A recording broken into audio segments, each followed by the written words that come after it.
នៅឆ្នាំ1917កងវរសេនាទុយថ្មជើងទី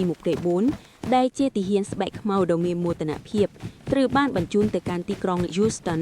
រដ្ឋ Texas ពួកគេមកដើម្បីបម្រើជាតិប៉ុន្តែពួកគេបានដើរចូលទៅក្នុងសុបិនអាក្រក់នៅទីនេះឯកសណ្ឋានរបស់ពួកគេមិនមានន័យអ្វីនោះទេច្បាប់ជីមក្រូនៃការរើសអើងជាតិសាសន៍គឺជារឿងតែមួយគត់ដែលសំខាន់ជារៀងរាល់ថ្ងៃគឺជាការប្រមាថមើលងាយប៉ូលីសស្បែកខ្មែរក្នុងតំបន់និងពលរដ្ឋបានធ្វើបាបពួកគេដោយសត្វភាពពួកគេជាទាហានសហព័ន្ធប៉ុន្តែពួកគេមិនអាចសូម្បីតែដើរលើចិញ្ចើមផ្លូវដោយសុវត្ថិភាព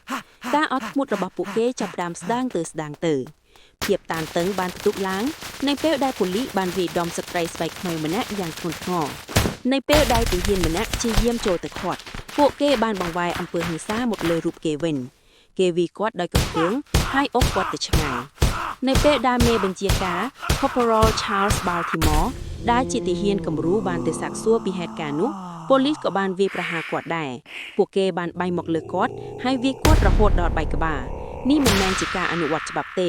វាគឺជាការប្រកាសសង្គ្រាមត្រឡប់មកជំរុំវិញពាក្យចចាមអារាមបានរីករាលដាលយកភ្លើងឆេះប្រៃ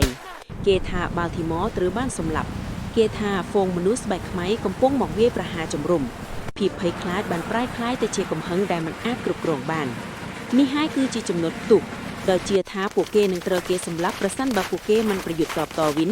ទីហ៊ានបានសម្រុកចូលឃ្លាំងអាវុធពួកគេលែងគោរពបទបញ្ជាទៀតហើយពួកគេចាប់យកកំភ្លើងដែលកំហឹងទីហ៊ានជាង150នាក់បានប្រដាប់អាវុធនិងចាប់ផ្ដើមធ្វើដំណើរឆ្ពោះទៅទីក្រុង Houston ពួកគេលែងជាអ្នកប្រការប្រទេសទៀតហើយពួកគេបានក្លាយទៅជាកងទ័ពនៃការសងសឹកដែលកើតឡើងពីការឈឺចាប់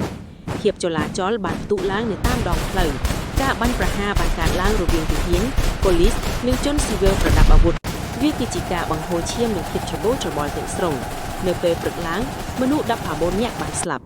នៅពេលថ្ងៃរះកំហឹងបានរលត់ទៅវិញបន្សល់ទុកតែភាពដ៏ក្រៀមក្រំពួកគេត្រូវបានដករហូតអាវុធនិងចាប់ខ្លួនដាបការបះប្របោតបានបញ្ចប់និងការដាក់ទណ្ឌកម្មកំពុងរងចាំវាគឺជាការកាត់ទោសកាតកោធំបំផុតនៅក្នុងប្រវត្តិសាស្ត្រយោធាអាមេរិកទីហ៊ាន110នាក់ត្រូវបានកាត់ទោស19នាក់ត្រូវបានប្រហារជីវិតដោយការផ្ទង់ក្រក